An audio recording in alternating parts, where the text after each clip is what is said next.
Hola, mi gente latina. ¿Cómo están? Espero que de maravilla. Este video originalmente iba a salir el 31 de octubre.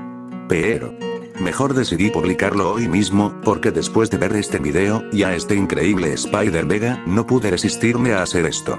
Así que, prepárense.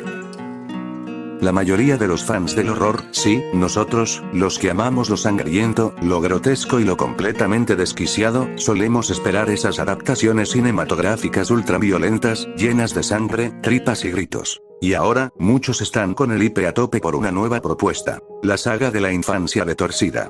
Una iniciativa que toma personajes de dominio público, sí, los que crecimos viendo en cuentos infantiles, y los transforma en asesinos brutales, despiadados, y hasta un poquito cool, si eres del tipo malignoso. Ya hemos visto esta idea en acción con películas como Winnie the Pooh, Miel y Sangre, sí, hay una 1 y una 2. La peli de terror del Grinch. Y ahora vienen por Mickey Mouse, Pinocho, Peter Pan, y hasta Bambi. ¿Qué te hizo Bambi, Hollywood? Personalmente, este tipo de pelis no son lo mío, al menos no todas, pero tengo que admitir que las dos de Winnie the Pooh me hicieron pasar un rato divertido. Además, hay que reconocer que el concepto de la infancia retorcida pegó fuerte y supo mantenerse en boca de todos, y eso es un logro. Aunque siendo honestos, yo creo que esta fórmula habría funcionado mejor si en vez de cuentos infantiles, hubieran usado personajes ya establecidos en el género del terror. ¿A quién me refiero? Exacto. A los legendarios creepypastas, y justo de eso va este video. Hoy vamos a sumergirnos en la idea de un verdadero universo cinematográfico de terror, inspirado en el videojuego Terrordrome, porque como bien dijeron varios fans, y también Spider-Vega en su video sobre el tema, hacer que todos estos personajes coexistan en un solo universo puede ser un caos, sobre todo por el tema de derechos de autor. Pero hey, vamos a soñar un rato. Supongamos que se lograran los permisos necesarios, y que se juntaran los creepypastas más icónicos en una sola película. Eso sí que sería algo de qué hablar. Después del rechazo, y del olvido, que han tenido muchos de estos personajes, creo que un proyecto así le daría una segunda vida a Slenderman, Jeff the Killer, Eyeless Jack, y todos esos clásicos que nos quitaron el sueño en 2013. Sí, ya sé. En 2018 tuvimos la peli de Slenderman. Pero seamos honestos, no le hizo nada de justicia al personaje. Y si nos ponemos nostálgicos, hubo películas hechas por creadores de contenido, los de YouTube, allá por los dorados años 2014, 2018, que, aunque de bajo presupuesto, tenían algo especial. Y eso se nota, porque fueron hechas con pasión por fans que sí entendían el terror del internet. Retomando el tema central del video. ¿Por qué no juntar a los creepypastas que han quedado un poco olvidados con el tiempo?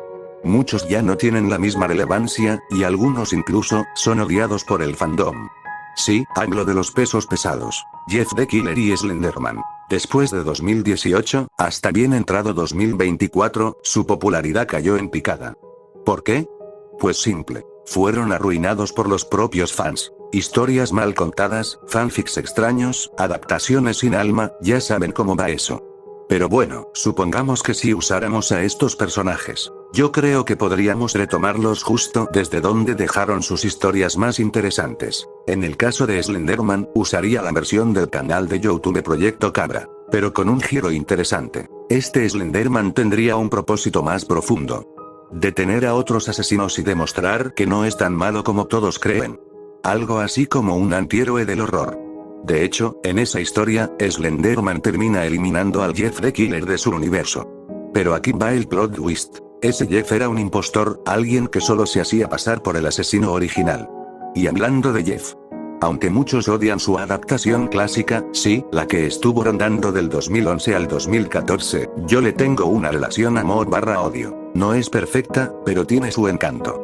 Yo diría que, en mi versión, retomamos la historia justo después de su pelea con Jane the Killer. Jeff sobrevive, pero queda destrozado, malherido, desangrándose, buscando un refugio donde curarse y planear su regreso. Es una base perfecta para construir un personaje con más profundidad y tensión. Ahora, hablando de otro personaje, que técnicamente no es un creepypasta, pero que fue muy querido en su momento: Herman Spencer. Después de matar al falso Jeff the Killer, Herman descubre que solo acabó con una copia barata. Y que el verdadero Jeff sigue vivo, desatando el caos por donde pasa.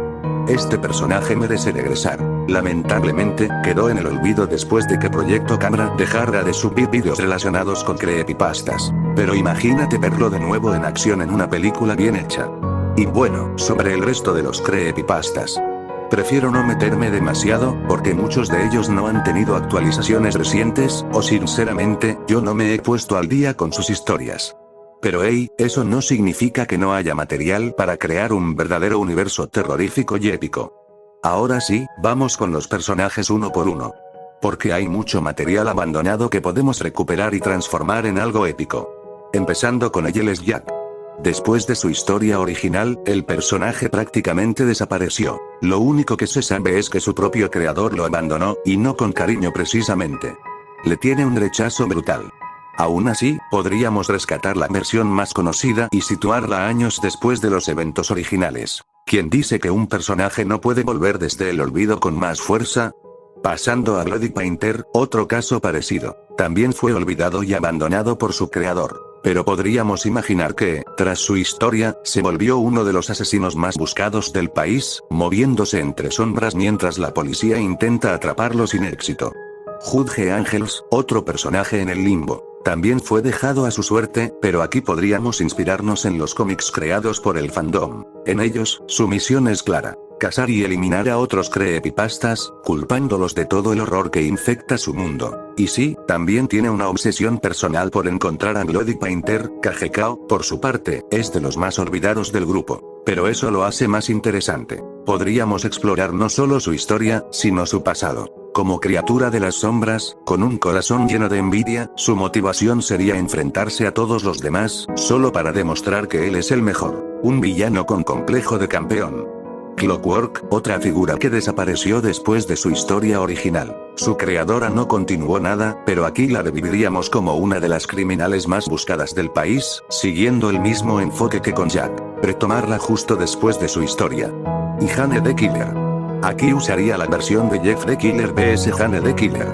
La idea, que también sobrevivió a la batalla, pero quedó aún peor que Jeff. Más herida, más trastornada, más despiadada. Ahora, su único propósito es vengarse y acabar definitivamente con Jeff. Una persecución con historia personal, perfecta para el clímax de una película.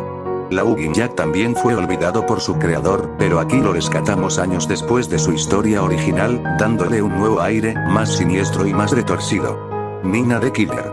También la situaría después de sus eventos originales, pero esta vez con un giro emocional. Jane intentó matarla, y Jeff la abandonó, dejándola sola en su peor momento. Ese trauma se convierte en odio. Ahora Nina no solo quiere venganza, quiere verlos arder a los dos. Derake. Aquí me quedo con la versión de Proyecto Cámara, justo antes de que Herman Spencer lo matara. Una criatura completamente salvaje y primitiva, suelta en medio de este universo oscuro. Zero, otra de las más buscadas por todo el país. Después de su historia, desapareció, pero aquí vuelve como una amenaza silenciosa que nadie ha logrado atrapar. X-Virus, olvidado tanto por el fandom como por su creador. Pero tiene mucho potencial. Un genio del mal que crea virus terroríficos. Y que, por supuesto, está en la lista de los más buscados. En cuanto a Maskirio Odie, sé que técnicamente no son creepypastas ni proxies como tal, sino personajes del universo Marble Hornets. Así que aquí los usaría como tales. Enemigos de Slenderman, no sus aliados. Y no son los típicos ayudantes del monstruo, son parte de una historia más compleja y turbia. Y por último, Tixi Toby. Este es uno de los casos más delicados, porque tengo entendido que su creadora lo odia profundamente. Pero siendo sincero, yo usaría su versión original. ¿Para qué?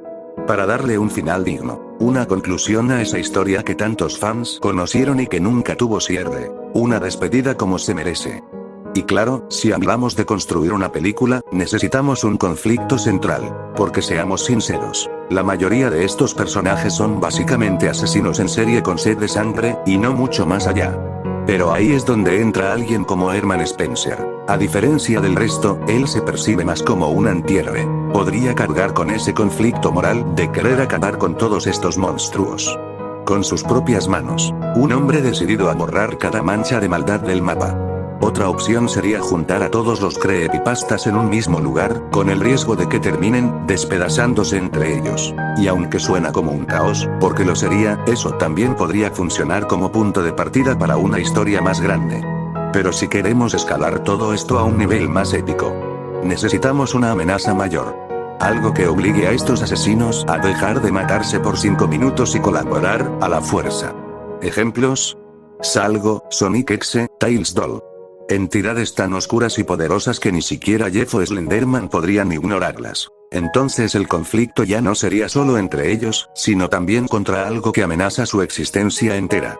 Incluso podríamos pensar en cruzarlos con personajes de otros universos de terror, como el Trevor Henderson Mythos, sí, Siren Head, Cartoon Cat y compañía, o llevarlos a algo más surreal. Enfrentarlos contra los yokai.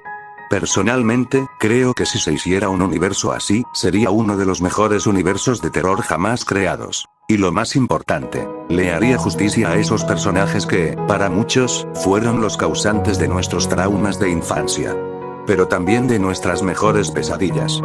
Darles una adaptación en cine, verlos interactuar, pelear entre ellos como en aquellos legendarios versus de YouTube, o revivir esa magia estilo Terrordrome. Sería un sueño hecho realidad para los verdaderos fans del horror digital.